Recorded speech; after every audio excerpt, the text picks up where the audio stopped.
आ गए, उनकी भी ओपिनियन ले ली जाए। वीरेंद्र जी, मुझे आप बताइए कि संभल की हिंसा खत्म हुई, अब थोड़ा वहाँ शांति बहाली हो रही है, उस पर राजनीतिक दलों की ये भूमिका जो है उसको आप किस तरह से देखते हैं? और दूसरा, इसकी इन्वेस्टिगेशन में क्या चल रहा है? क्या लोकल लेवल पे ही इन्वेस्टिगेशन सरकार कराएगी या फिर कोई उच्च स्तरीय जांच होगी, जुडिशियल इंक्वायरी होगी, या कोई हाई प्रोफाइल इन्वेस्टिगेशन, या फिर SIT? देखिए, अभी तो वहाँ पर डीएम के स्तर से मजिस्ट्रेटी जांच शुरू हुई है। कई सारे लोगों के फोटो जारी किए गए जो दंगा करने वालों में शामिल हैं। सरकार ने आज ये फिर बात दोहराई है कि जिन्होंने दंगा किया है उनकी संपत्तियां जब्त करेंगे। जांच जब इस तरह का मामला बड़ा हो तो स्वाभाविक है कि निष्पक्षता के साथ होनी चाहिए। उसके लिए कोई कमीशन बनाया जाना चाहिए, क्योंकि ये मामला दो समुदायों के बीच का है। कमीशन हाथरस में बना, कमीशन इलाहाबाद में बना, तो कमीशन संभल में भी बनना चाहिए। सबसे बड़ी बात यह है कि जो दंगा करने के बाद जो मातम का माहौल होता है वो संभल में इन दिनों है। प्रशासन देखिए, वो तो कोई आज है कल नहीं रहेगा, लेकिन प्रशासनिक व्यवस्था हमेशा रहती है और वो सरकार के हिसाब से काम करती है जी। वो काम चलता रहेगा। लेकिन जिनके घरों में मौत हो गई, जिनकी आने वाली पीढ़ियों को उनको भोगना है, जो बर्बाद हो गए, अब उसका हिसाब किताब करने वाला कोई नहीं है। अब तो उनके घर पर भी कोई जाता नहीं होगा कि कहीं वो भी चिन्हित ना हो जाए दंगाई में। तो ये स्थितियां जो बनती जा रही हैं, ये समाज में एक तरह से बंटवारा पैदा करती हैं, भेदभाव पैदा करती हैं और लोगों को इस बात पर सोचने पर मजबूर करती हैं कि क्या हमारा भी कोई रक्षक है, कि हम अनाथ हो चुके हैं।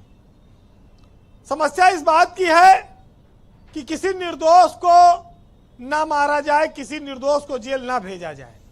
इस पर हमेशा एक कल्याणकारी राज्य की जो अवधारणा है उस पर फोकस रहना चाहिए। लेकिन समस्या यह भी आ जाती है कि उपद्रवियों को रोकना कर्तव्य है सरकार का, कानून व्यवस्था को नियंत्रित करना सरकार का कर्तव्य है। अब इसमें निष्पक्षता कैसे बनाए रखनी है, यह भी उसी की जिम्मेदारी है। ब्रजेश जी, गोली मारा जाना कोई मामूली बात नहीं है। 4-4, 5-5 लोगों की मौत हो जाना, इतनी बड़ी घटना हो जाना, ये आज के आधुनिक युग में ये बहुत बड़ी बात है, क्योंकि तमाम नौजवान मरे हैं। किस तरह की उनकी हरकतें थी, क्या था, ये एक बड़ी इन्वेस्टिगेशन से चीजें साफ होंगी। लेकिन अब तो दंगाइयों की संपत्ति भी अब आगे नीलाम करने की बात आ रही है जी। वही हाल ना हो जाए कि एक घर में 4 लोग हैं, कोई एक अपराध करके आवे, सजा चारों को मिल जाए, तो यहां फिर वही स्थिति आ जाएगी। इस पर भी सरकार को बहुत सतर्कता से काम करना होगा, विचार करना होगा। कसूर जिसका है सजा उसको मिलनी चाहिए, बेकसूर लोग इसमें नाहक मुलजिम बनाए जाएं। ब्रजेश जी, हिंदू और मुसलमान इस देश की एक सच्चाई है।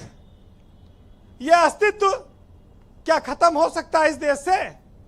यह संभव नहीं है। लेकिन इन मौतों से सामाजिक बंटवारा जरूर बढ़ रहा है और वो बढ़ता रहेगा जब तक इन सब चीजों पर रोक नहीं लगाई जाएगी जी।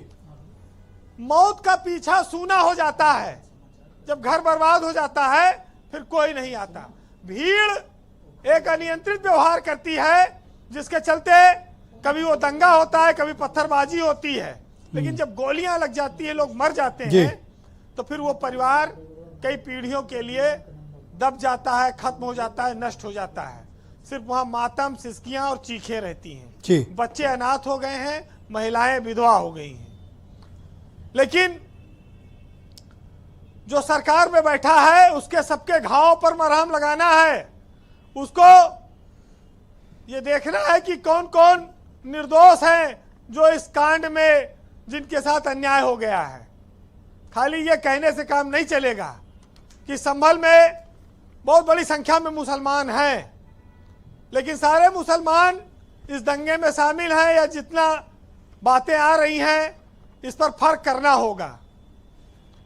लेकिन हमारे यहाँ समस्या एक बात की आती है कि जंग में तो कत्ल सिपाही होते हैं और सुरखरू जिले इलाही होते हैं। तो ये बड़ी समस्या जो जिले इलाही वाली है, ये आदिकाल से, मुगल काल से चली आ रही है। अब देखिए ये कब खत्म होती हैं। जी वीरेंद्र जी। फिलहाल हमारी आपकी सबकी जिम्मेदारी है कि इस आग को बुझाया जाए और लोगों के जीवन में शांति लाई जाए। तो सुनिएगा कि उनसे कह दो कि जो सारी हदों को मिटाने पे लगे हैं, इस अर्ज को हम आकाश बनाने में लगे हैं और फूलों के लिए जख्म खाना भी है जरूरी। हम अभी कर्ज चुकाने में लगे हैं जी। और क्या हो गया लोगों को कि मोहब्बत नहीं करते, किसके लिए ये खून बहाने पे लगे हैं। और क्या आपको ये रोशनी अच्छी नहीं लगती, क्यों आप चरागों को बुझाने पे लगे हैं। बहुत शुक्रिया वीरेंद्र जी, आपका बहुत बहुत धन्यवाद ग्राउंड जीरो से अपनी ओपिनियन फीडबैक